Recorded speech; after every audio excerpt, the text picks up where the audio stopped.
Yeah. Welcome to the online class lecture of Professor S.K. Paul, University Department of English, BRA University, Muzaffarpur. Dear students of PG Semester 2, CC2, Unit 2, good morning to all of you. And today I am going to deliver my lecture on theme and plot in King Lear. Theme and plot in King Lear. King Lear is a play about blindness, blindness to others' motivations, blindness to one's own true nature, blindness to the emptiness of power and privilege, and blindness to the importance of self-love. Self-love.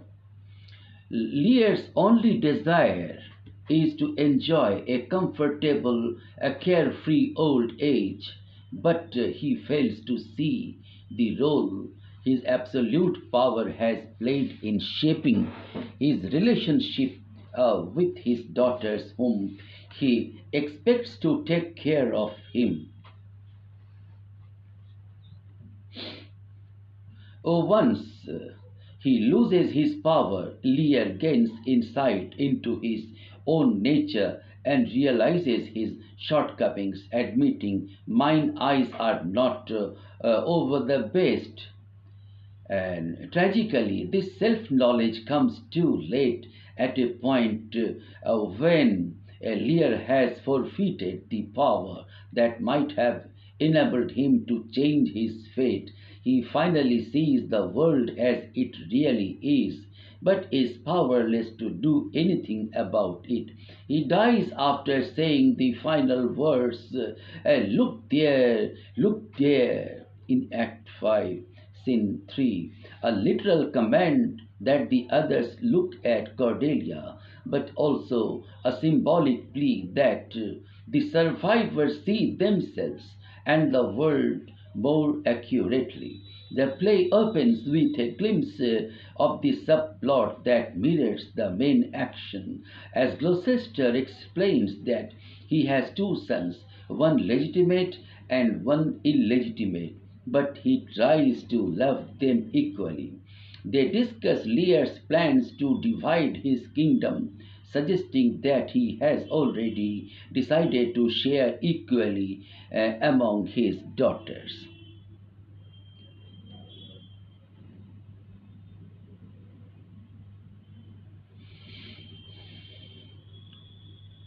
And his love test will be just a show and actually won't decide anything. Lear then announces his intention to divide his kingdom, admitting that Cordelia is his favorite. He clearly expects all three daughters to try to outdo each other with declarations of their love, for which he will reward them with portions of land. With portions of land. But Cordelia refuses to flatter him and humiliates him publicly with her disobedience. Enraged by Cordelia's stubbornness, Lear disowns her and divides the kingdom between the remaining two daughters. Lear's inability to understand that despite Cordelia's reluctance to publicly flatter her father, she actually loves him best is the tragic mistake that incites the action of the rest of the play. The audience understands that Lear's other two daughters, the deceitful Goneril and Regan, are the antagonists to Lear's desire to hold unto his power and the rising action of the play. And the rising action um,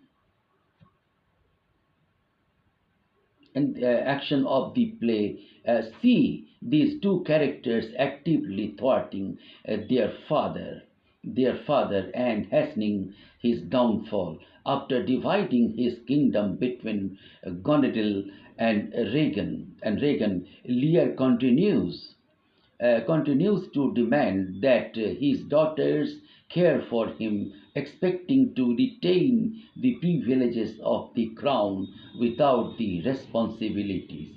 Lear has never recognized the role power plays in his family, so he expects his daughters to treat him exactly as they did when she was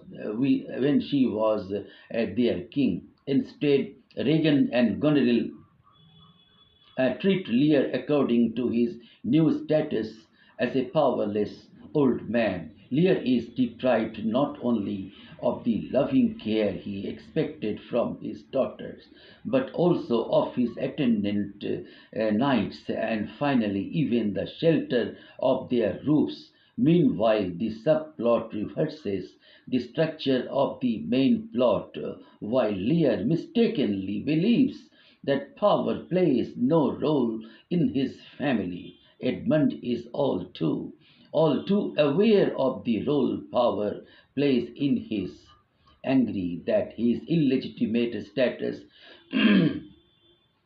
makes him powerless. Edmund schemes to banish Edgar and take his place as Gloucester's heir.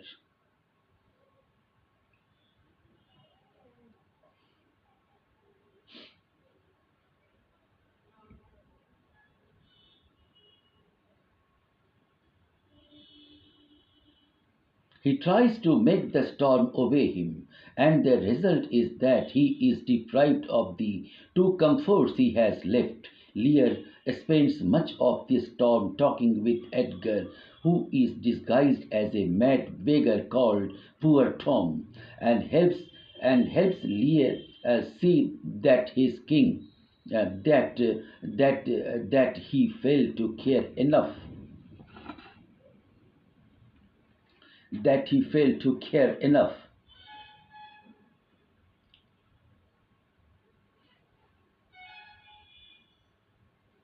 for the poor and downtrodden, for the poor and the downtrodden riches of his kingdom. Meanwhile, Edmund triggers the climax of the subplot when he reveals to Cornwall that Gloucester has tried to help Lear. As a result, Gloucester is blinded, stripped of his title, and banished from his home. The climax of the subplot confirms the vision of the main plot. Raw, violent power is a greater force than even the love of families. Edmund has achieved his goal because he understands this truth and is prepared to act on it. In his madness and suffering, Lear learns how fragile and temporary his former power was, and in the play's falling action, this insight allows him to be reconciled with Cordelia. He no longer demands that his daughter treat him like a king. He is happy to be treated as a foolish, fond old man so long as Cordelia loves him. He imagines that in prison he and Cordelia will be sustained not by power but by their mutual love for one another. We two alone will sing like birds in the cage. In the cage, Edgar, still disguised as poor Tom, meets his blinded father Gloucester, who intends to commit suicide.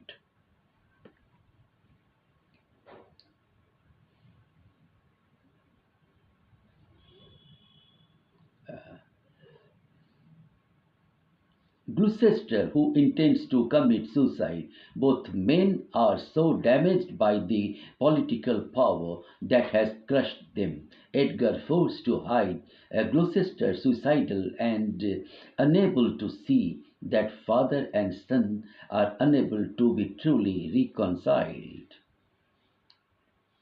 Edgar does not reveal his true identity to Gloucester, and he has to trick his father into surviving his suicide attempt. Edgar's deception suggests that true reconciliation with Cordelia and foreshadows the terrible denouement of the play, in which both families will be destroyed.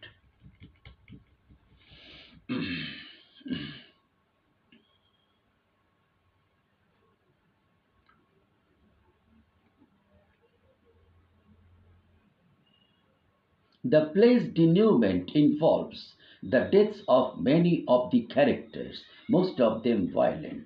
Edgar kills his brother Edmund.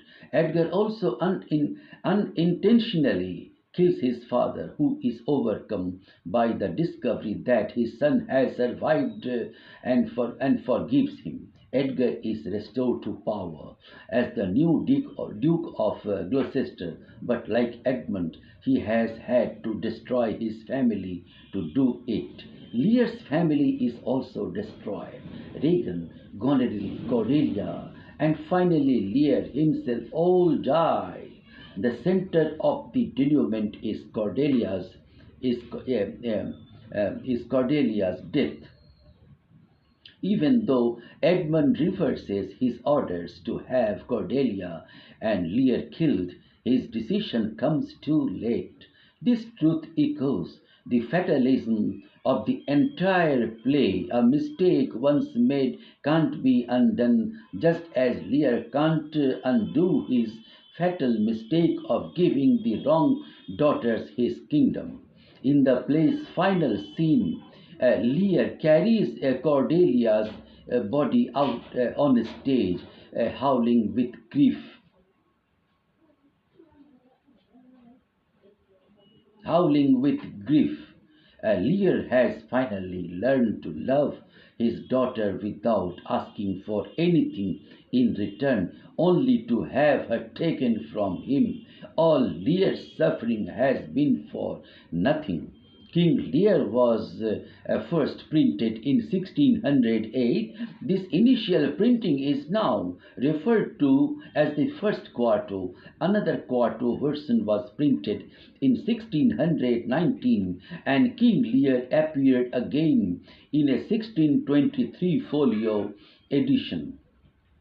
The first quarto contains 300 lines not found in the folio, and the folio contains 100 lines not found in the first quarto. Because many differences exist between the quarto and folio editions, some recent anthropologies of Shakespeare's works contain play text from both editions and may also include a conflated edition derived from a combination of both the first quarto and folio versions.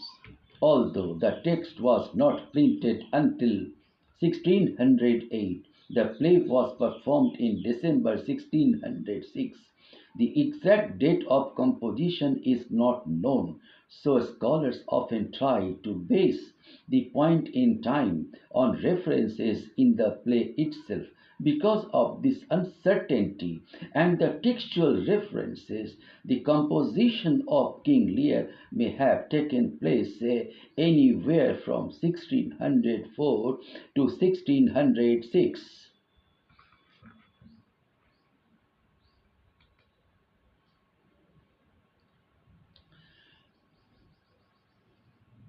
The story of King Lear and his daughters was a familiar tale in Elizabethan England, where it was generally believed ancient British history, where it was generally believed to be based on historical fact having been taken from ancient British history.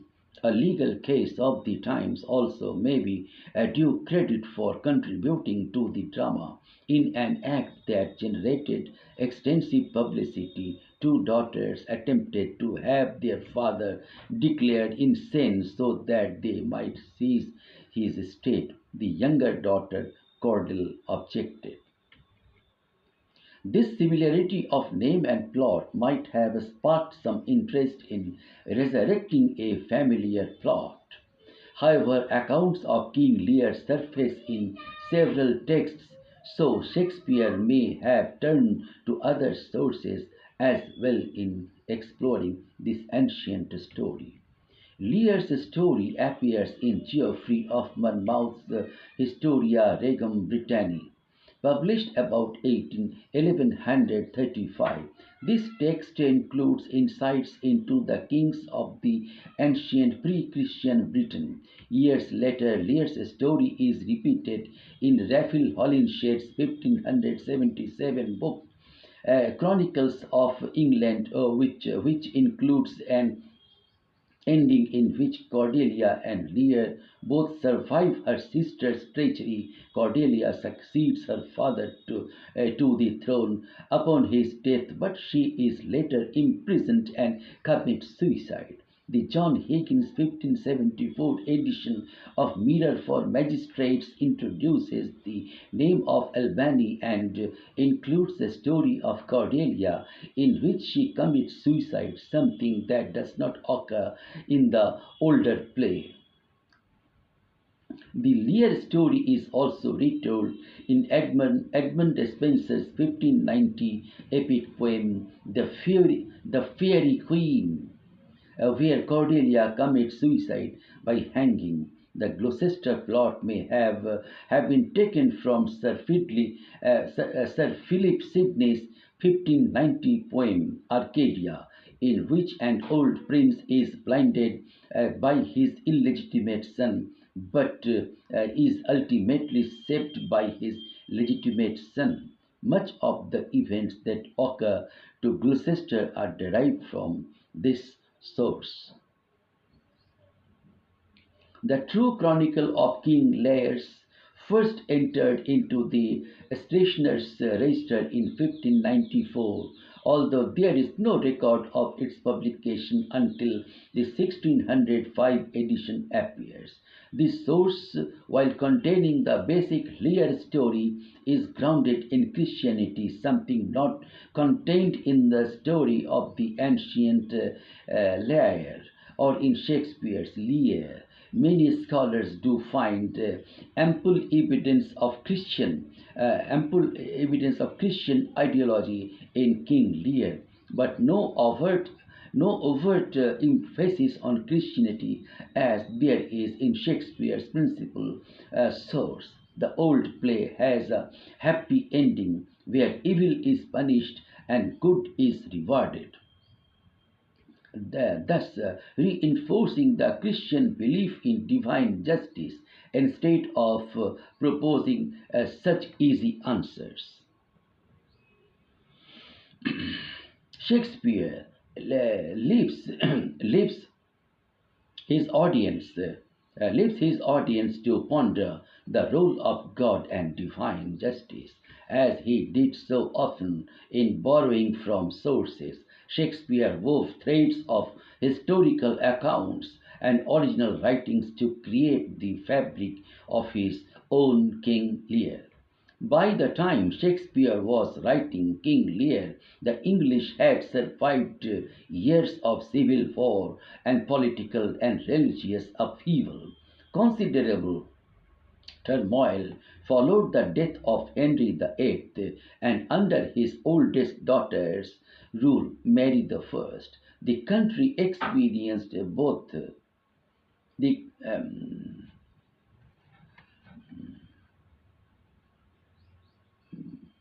civil and religious. So the country experienced both civil and religious chaos, with the conflict between Catholicism and the Church of England resulting in much bloodshed. After Mary's death, Elizabeth I assumed the throne, leading to a period of extended peace. In spite of their contentment with Elizabeth's rule, the populace worried significantly about England's future because Elizabeth was unmarried and she refused to select a possible heir. No citizen wanted a repeat of the events that marked the earlier transfer of power. Thus, the lack of hire created fears about a possible successor to her throne, which were finally resolved in 1603 when Elizabeth appointed James IV of Scotland to be her heir and eventually the new King of England.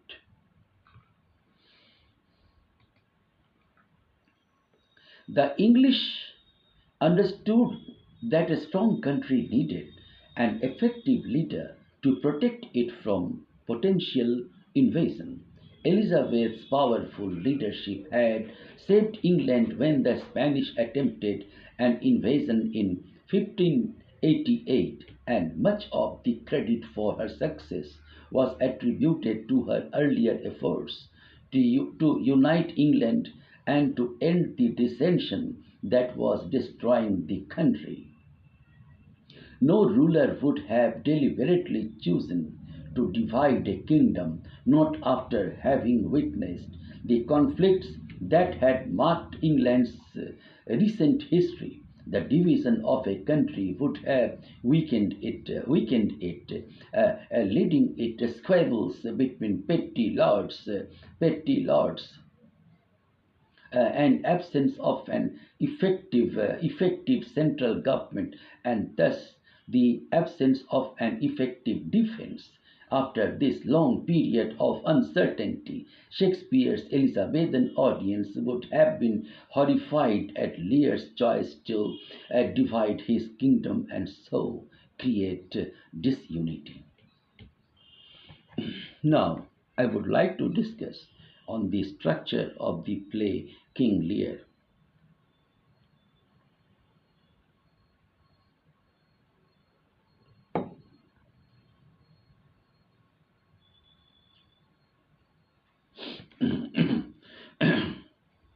Shakespeare's King Lear is a five-act tragedy. Most Elizabethan theatre adheres to the five-act five-act structure, which corresponds to divisions in the action. The first act is the exposition, in which the playwright sets forth the problem and introduces the main characters. In King Lear, Act 1 establishes the nature of the conflict between Cordelia and Lear, among Goneril and Regan and Lear, and between Gloucester and Edgar. This first act also establishes the duplicitous or treacherously twofold nature of Goneril, Regan, and Edmund, while demonstrating that Cordelia and Edgar are good characters. The remainder of the play's central characters also make an appearance in this act. Act 2 is the complication in which the entanglement or conflict develops further. The erosion of Lear's power begins. The depth of the conflict between Lear and his daughters is revealed, and the conspiracy that unites Goneril, Regan, Edmund is established. Act 3 is the climax, and as the name suggests, this is when the action takes a turning point and the crisis occurs. In this act, Lear has been cast adrift in the storm, and his words reveal that his mind is also now lost. Likewise, the extent of Regan and Cornwall's depravity um,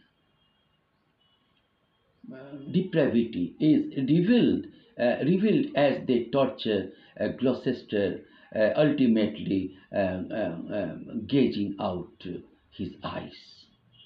Act 4 is called the falling action, which signals the beginning of the play's resolution.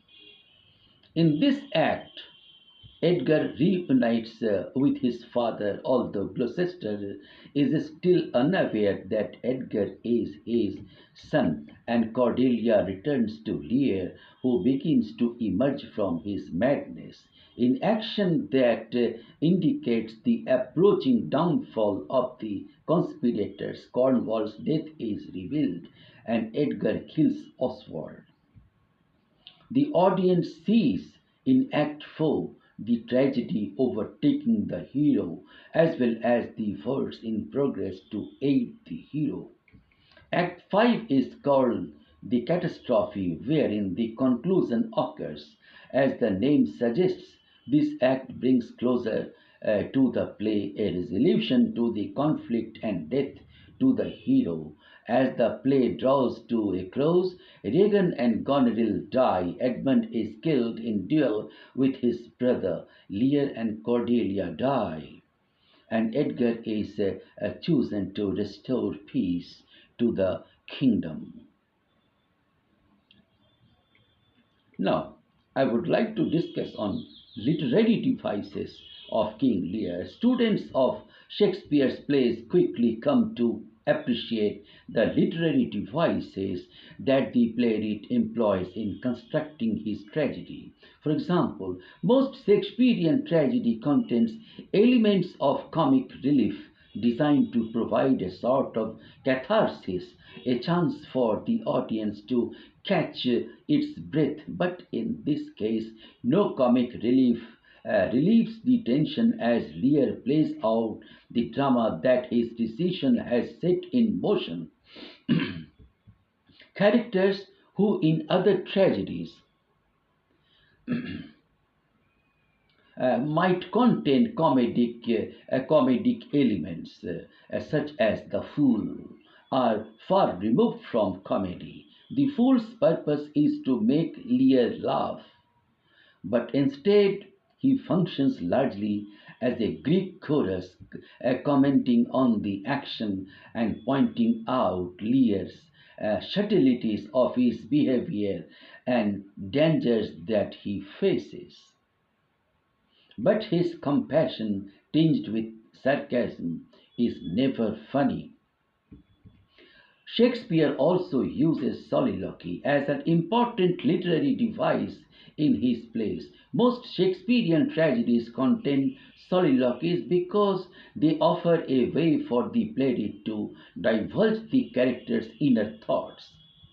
The soliloquy requires that the character must think that he is alone on the stage as he reveals what he is thinking for the benefit of the audience.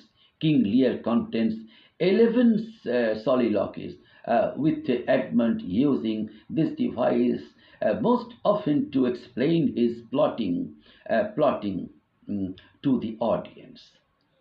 Edgar also uses this device several times, most notably when he explains the reasons he will henceforth be known as Tom. A soliloquy is different from a monologue, in which a character speaks aloud he speaks aloud his thoughts, but with other characters present. Shakespeare also frequently employs the aside, in which the character addresses the audience like this. This is called aside. Details. The audience to learn details the most of the characters on a stage do not know. For example, Goneril uses an aside to reveal that she has poisoned Regan. The double plot is another important literary device in this play. King Lear is the only Shakespearean tragedy to employ two similar plots, each functioning in an almost exact parallel manner, with two plots perfectly intertwined and yet offering parallel lessons. Shakespeare is able to demonstrate the tragic consequences that result when men's law is given precedence over natural law. Eventually, Gloucester and Lear learned the importance of natural law, with both family turning to nature to find answers for why their children have betrayed them. Their counterparts, Edmund, Goneril, Regan, and Cornwall, represent the evil that functions the violation of natural law. The double plot serves an important function, emphasizing natural law as an essential facet of both plots. Shakespeare then uses the two plots to point to how essential an acknowledgement of natural law is in a moral society. In both plots, the absence of natural law is destructive, and ultimately, even those who are good cannot act to save Cordelia or the other good characters from the ravages of evil and tyranny. Shakespeare's use of doubling appears throughout King Lear. For example, Kent's true loyalty to the king is paralleled by Oswald's corrupt loyalty to Goneril. Lear also has two sons-in-law. Regan's husband is the cruel Cornwall, whose only interest is in furthering his own ambitions. He has no real interest in the well being of the kingdom, and sacrificing Lear is an acceptable price to pay to gain the power he desires. Cornwall's parallel is Goneril's husband Albany, who has no personal ambitions or thoughts of personal glory. Albany's goal is to preserve the kingdom and save Lear's life. Still another set of doubles is France and Burgundy, whose response to Cordelia's loss of dowry differs in drastic ways. Where Burgundy has no use for a Cordelia who lacks money, land, and rank, France is willing to take Cordelia even if he has no material possessions. Thus, France, who sees Cordelia as representing the greatest riches that her father possesses, is a contrasting double for the self serving Burgundy. Shakespeare wrote most of his play in verse using iambic pentameter, which sometimes intimidates the playwright's audiences. Iambic pentameter is a literary term that defines the play's meter and stresses placed on each syllable. Each is each pair of syllables containing on each syllable. In iambic pentameter, each complete line contains 10 syllables, which each pair of syllables containing both an accented syllable and an unaccented syllable. Many Renaissance poets used iambic pentameter because the alternating stresses create a rhythm that contributes to the beauty of the play's language. Shakespeare also includes prose passages in his plays, with prose lines being spoken by characters of lower social rank. In King Lear, Edgar speaks prose when he is disguised as Tom. When he re-emerges as Edgar, he resumes speaking in verse.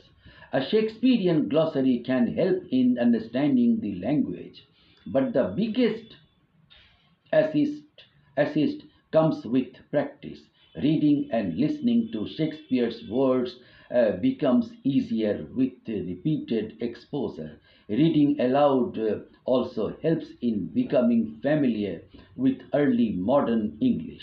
Over time, the unfamiliar language and the rhetorical devices that Shakespeare employs in writing his texts will cease to be strange, and the language will assume the beauty that was always hidden with it.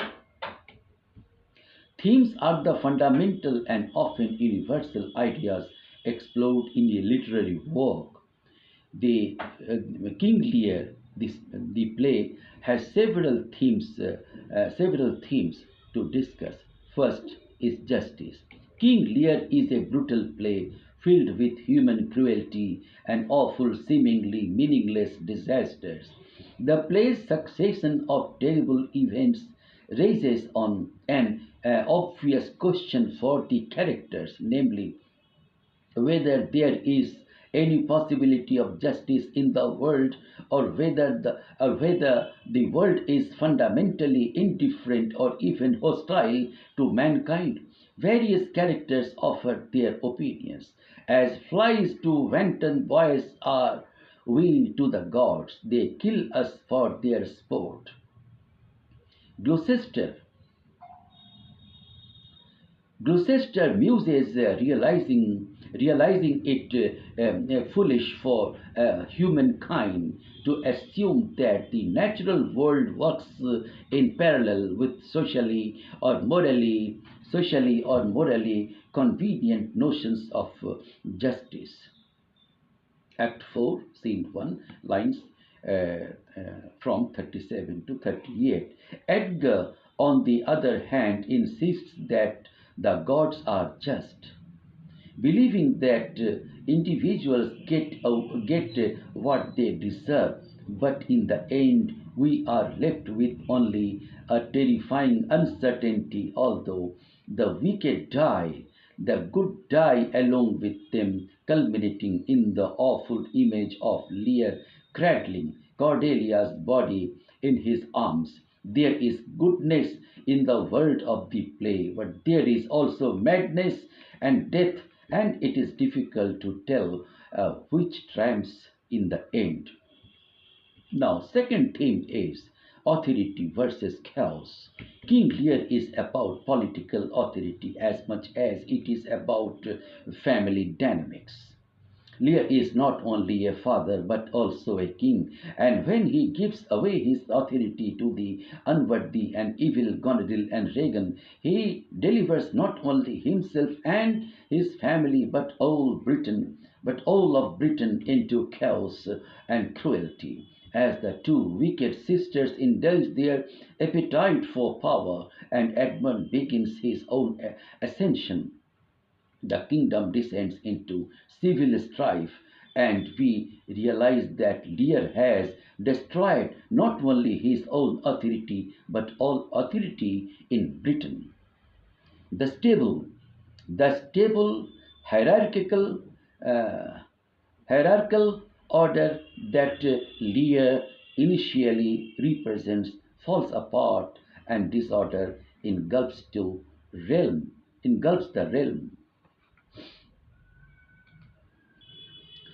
The failure of authority in the face of chaos recurs in Lear's wanderings on the heath during the storm. During the storm, witnessing the powerful forces of the natural world, Lear comes to understand that he, like the rest of humankind, is insignificant in the world. This realization proves much more important than the realization of his loss of political control, as it compels him to uh, re, uh, reprior- reprioritize his values and become humble and caring. With this understanding, newfold understanding of himself, Lear hopes to be able to confront the chaos in the political realm as well. Now, the next theme of King Lear, the third one in my lecture, reconciliation. Darkness and unhappiness pervade King Lear, and the devastating Act 5 represents one of the most tragic endings in all of literature. Nevertheless, the play presents the central relationship that between Lear and Cordelia as a dramatic embodiment of true self-sacrificing love. Rather than despising Lear for banishing her, Cordelia remains devoted even from afar and eventually brings an army from a foreign country to rescue him from his tormentors. Lear, meanwhile, learns a tremendously cruel lesson in humility and eventually reaches the point where he can reunite joyfully with Cordelia and experience the balm of forgiving love. Lear's recognition of the error of his ways is an ingredient vital to reconciliation with Cordelia, not because Cordelia feels wronged by him, but because he has understood the sincerity and depth of her love for him. His maturation enables him to bring Cordelia back into his own good graces. Uh, graces, a treatment to love's ability to flourish, even if only fleetingly amid the horror and chaos that engulf the rest of the play. Next theme is nihilism. Nihilism. King Lear presents a bleak vision of a world without meaning. Lear begins the play valuing justice, the social order, and the value of kingship, but his values are undermined by his experiences. Lear ends up believing that justice, order, and kingship are just flattering names for raw, brutal power. Cornwall confirms Lear's view when he admits that even even though punishing Gloucester without a trial is unjust, is unjust, his power gives him the freedom to act as he wants, um, as he wants. Um, our power shall do a courtesy to our wrath. Act 3, Scene 7. Gloucester too comes to see life as a random, violent, and cruel, claiming the gods treat people with the same level of care as schoolboys with flies. Nowhere does King Lear suggest life offers meaning or the possibility of redemption. The play's tragic ending offers no lesson. Cordelia dies for no reason. The order for her execution has been reversed. The few characters left alive express despair at what they have seen. Now, next theme is self-knowledge. King Lear shows that a lack of self knowledge can cause chaos and tragedy, but the play also suggests that self knowledge is painful and perhaps not worth the effort it takes to achieve it. Lear's tragic flaw is lack of self-knowledge. His daughter Regan identifies this flaw in the play's opening scene. He had ever but slenderly known himself. Lear achieves self-knowledge, but at the cost of his wealth, power, and sanity. What he learns about himself is not a pleasant discovery. I am a very foolish, fond old man. Achieving self knowledge does not allow Lear to escape his tragic fate. In fact, self knowledge makes his suffering worse. He realizes that his daughter Cordelia loves him after all, which only makes her makes her death more painful. Edmund's story also suggests that self knowledge is of limited value. Unlike Lear, Edmund sees himself clearly from the beginning of the play, but his self knowledge does not do him much good. He dies before Lear does. The unreliability, the unreliability of speech.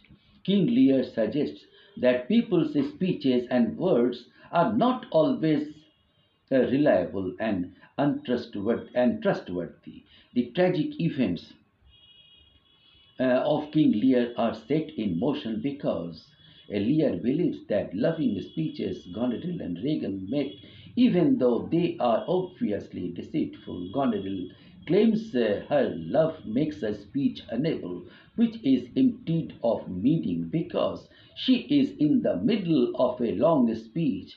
Kent argues that simple speech like Cordelia's is untrustworthy, nor are those empty hearted whose low sounds reverb no hollowness. But Cornwall argues that simple speech can be just as unreliable as elaborate flattery. Edgar suggests that language can never reliably express suffering. At the end of the play, Lear's behavior suggests that Edgar is correct. When he finds his daughter Cordelia dead, Lear abandons language altogether. Howl, howl, howl, howl.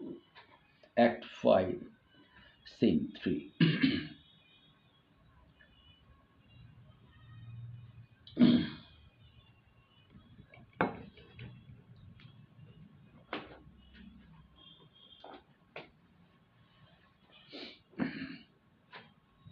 In Act 5, Scene 1 is remarkable.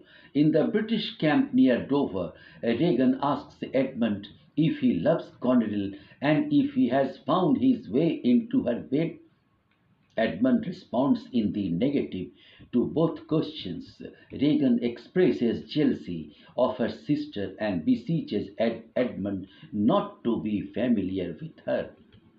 Abruptly, Goneril and Albany enter with their troops. Albany states that he has heard that the invading French army has been joined by Lear and unnamed others who may have legitimate grievances against the present government.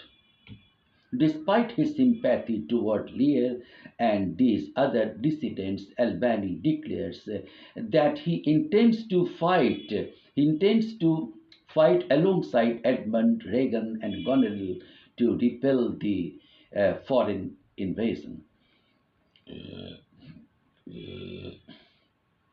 Goneril and Regan jealously spar over Edmund, neither willing to leave the other alone with him.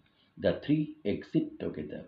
Just as Albany begins to leave, Edgar, now disguised as an ordinary peasant, catches up to him. He gives Albany the letter that he took from Oswald's body, the letter in which Goneril's involvement with Edmund is revealed and in which Goneril asks Edmund to kill Albany.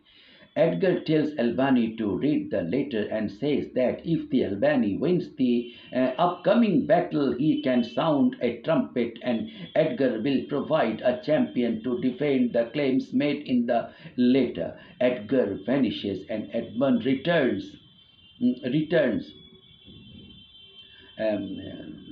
stating that has shown his love to both Regan and Goneril. In Act 5, Scene 2, the battle begins. Edgar, in peasant's clothing, leads Gloucester to the shelter of a tree and goes into the battle of fight on Lear's side.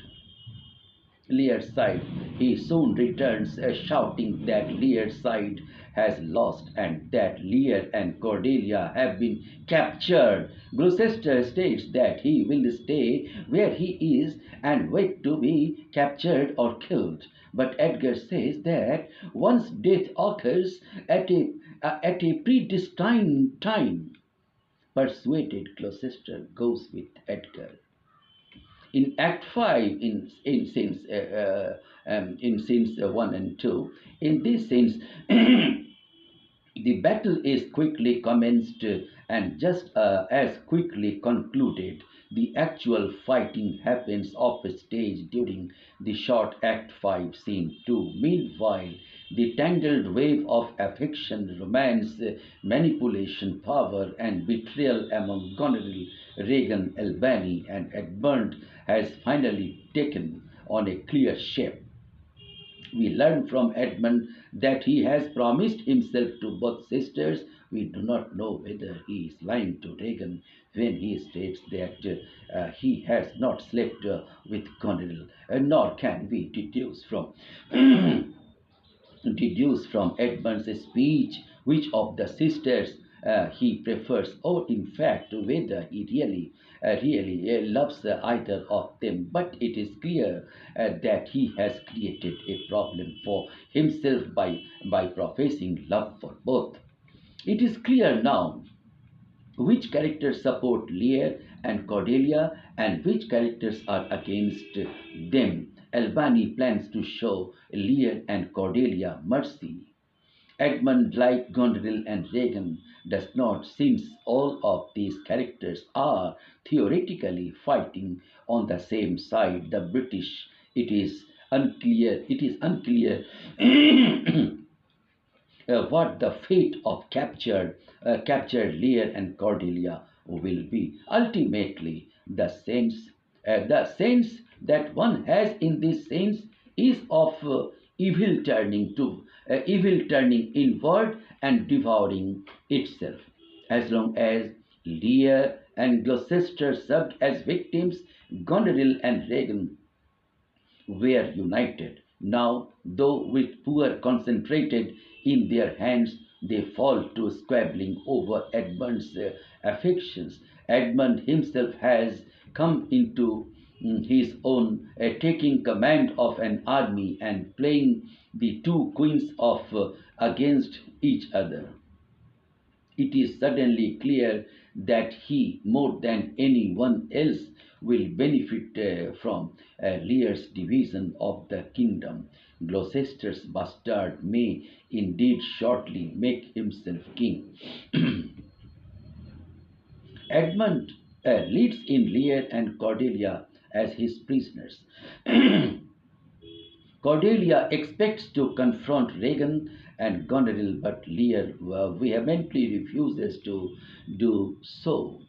He describes a vividly imagined fantasy in which he and Cordelia live alone together like birds in a cage, hearing about the outside world but observed by no one.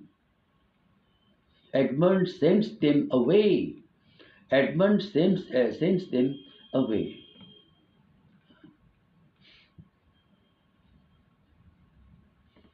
giving the captain who guards them a note with the instructions as to what to do with them. He does not make the note's contents clear to the audience but speaks ominously. The captain agrees to follow Edmund's orders.